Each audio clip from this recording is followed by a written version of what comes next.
Lesson 7. Tom Edison's Shaggy Dog. Two old men sat on a bench one morning in a park. One was trying to read a book while the other, Harold K. Bullard, told him the story of his life in a clear, loud voice. At their feet lay Bullard's Labrador Retriever, who was sniffing the ankles of the listener with a large, wet nose. Bullard enjoyed talking about his past, but he faced the same problem that cannibals have. A single victim cannot be used over and over. Anyone who spent time with him and his dog refused to share a bench with them again. So Bullard and his dog looked through the park each day, and today had found this stranger. "Yes," said Bullard, finishing the first hour of his lecture. "Made and lost a lot of money in my time." "So you said," said the stranger. "Oh, already told you that, did I?" said Bullard. "Twice." "I did? Pardon me, but do you suppose you could move your dog? He keeps—" "Him?" said Bullard. "Friendliest dog in the world.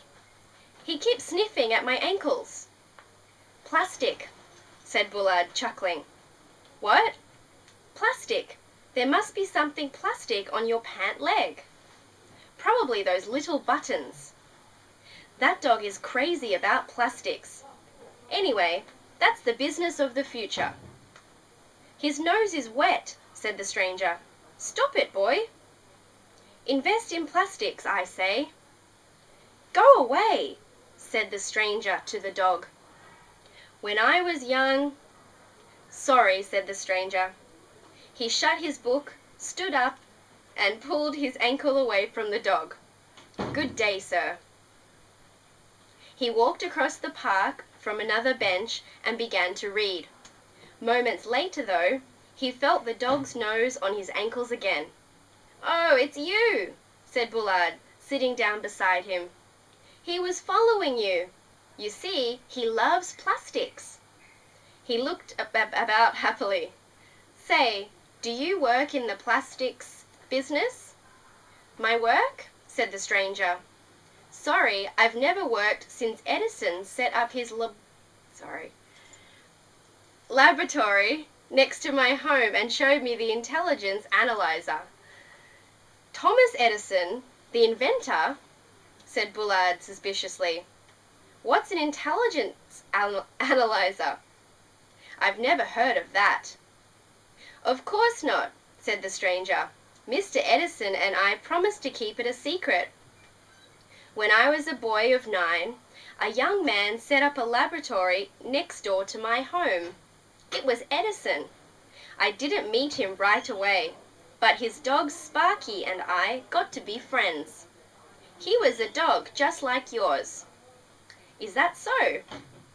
"Well, one day Sparky and I were wrestling around, and we wrestled right up to the door of Edison's laboratory. Somehow we crashed through the door. I was scared. Edison was there with wires hooked to his ears and a little black box in his lap. I started to run, but he caught me." "Boy," said Edison. "Yes, sir."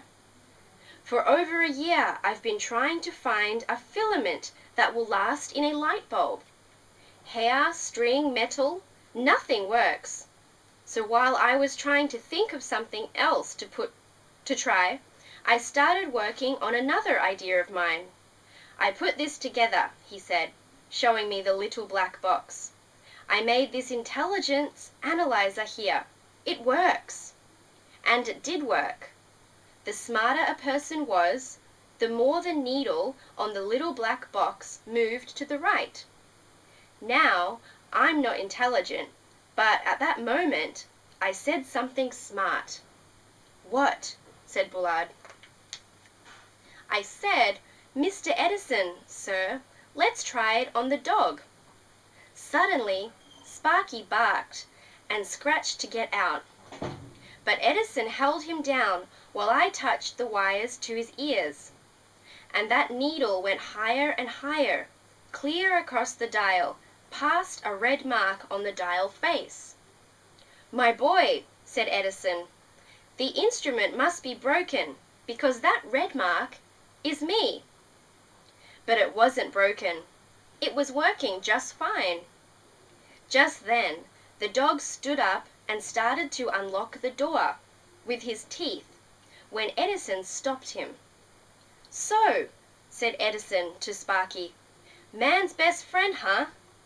Dumb animal, huh?" Sparky pretended not to hear. "Pretty easy life, isn't it, Sparky?" said Edison. "Let somebody else worry about getting food, building your home, and keeping you warm. Just wag the tail or lick a hand and you're all taken care of." "Look, Mr. Edison," said Sparky, "destroy the intelligence analyzer and I'll tell you what to use for the light bulb." "I don't believe it. The dog talked?" said Bullard. "It's true. And in return for my silence, Sparky gave me an investment tip that made me wealthy." And the last words that Sparky ever spoke were to Thomas Edison: "Try a piece of carbonized cotton thread." Later, he was attacked and killed by a pack of dogs that had gathered outside the door, listening.